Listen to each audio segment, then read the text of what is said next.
If the Hantavirus breaks out, it's going to level the playing field, all right? If I'm lying, I'm flying, all right? In all seriousness, rest in peace to the people. You know, I hope that nobody gets hurt from this, but selfishly, if a global pandemic happens and, the world has to shut down again for another 6 months, let's just say I wouldn't be opposed, okay? I call that home court advantage, okay? Don't threaten me with a good time now.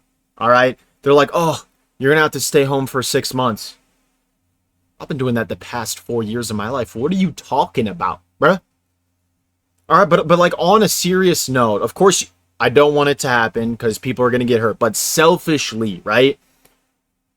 I don't have to have any FOMO. I don't have to see people that are like not working hard at all live these really good lives. I'm not trying to play victim or throw a pity party here, but it is kind of annoying every day you open up social media, you see somebody who you just know is not out here like working hard and they get to enjoy the best things in life and you're just like, don't have to see that anymore.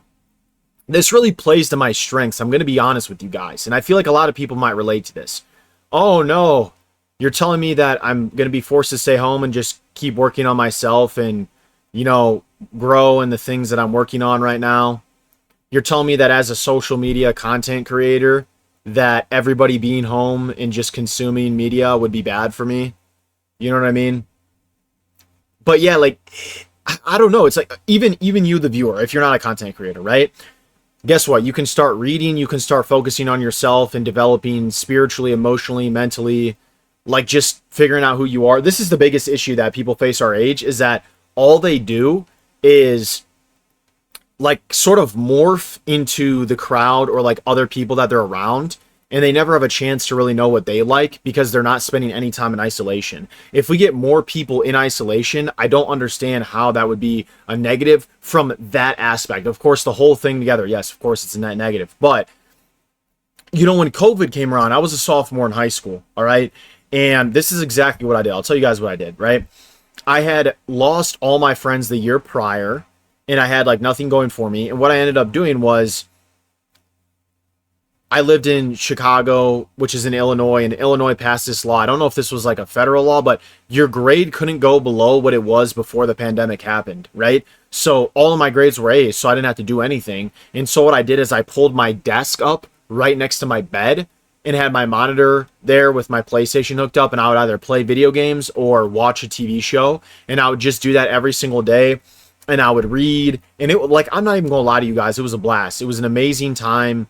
It really played to my strengths, and I feel like that's still true. But I will tell you guys, I've been working hard with social media in school and everything, and I graduate in a week, and I'm like finally ready to go out there into the world, and things have like finally been going good to where I can spread my wings and experience life. And like right when that happens, we might have a global pandemic. But to be honest with you, just from a standpoint of like my goal right now is to grow on social media and do that, it would be a net positive for me personally, right? Nothing is going to change in my life. All I'm going to do is not have to.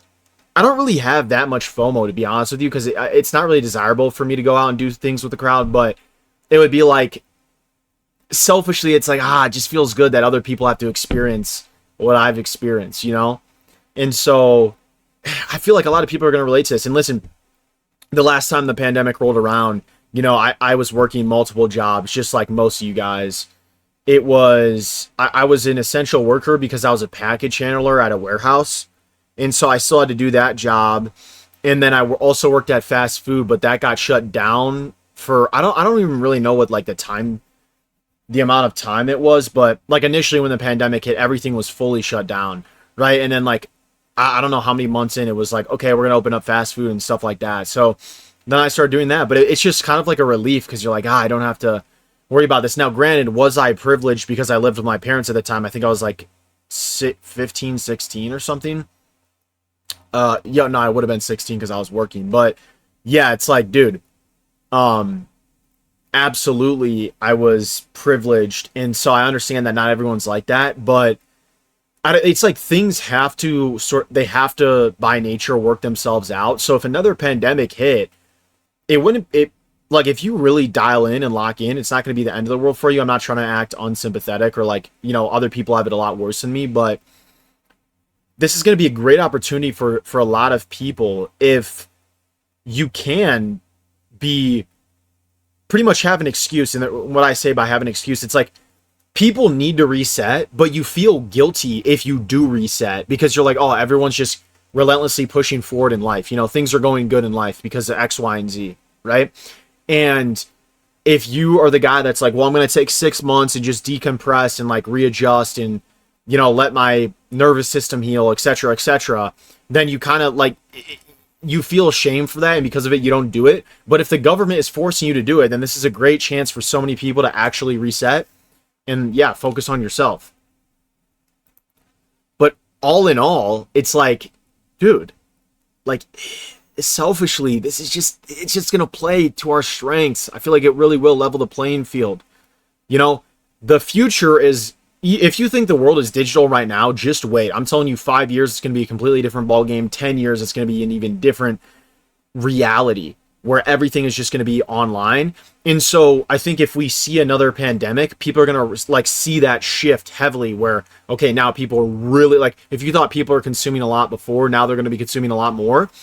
And you can take advantage of that. You can be a content creator. You can be, you can create digital products. You can start a business online because that's literally the entire future. And what better time to get into it than with the global pandemic? Now, in this video, it kind of seems like, I'm like glazing or like hoping that this thing happens. Obviously, it's it's a net negative. If I had to push a button that it will happen or it won't happen, I'm pushing that it won't happen because I don't want people to lose their lives. Also, I am a huge football fan and the World Cup is this summer and I need to see the Netherlands raise that trophy. So yes, I do not want it to happen, but it's just weird. Like it's a weird part of me that's like, yo, would it really be that bad?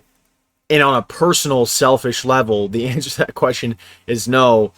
And if you feel like you're behind in life, I think the answer is no, because you're like all those people are going to be forced to operate within the same structure as you and I, right? Like these super wealthy, like even the Nepo babies and all that. Like, guess what? You still have advantages and stuff, but all in all, it's like we're all at home and we're all just staring at our screens all day and doing nothing else. So yes, net negative overall, but selfishly, like guys, we can be real. Like it would kind of be nice, a little 6 months reset, read some quality books, be forced to spend time with only like your really close family. Call me crazy, call me insane, but I say, F it, we ball.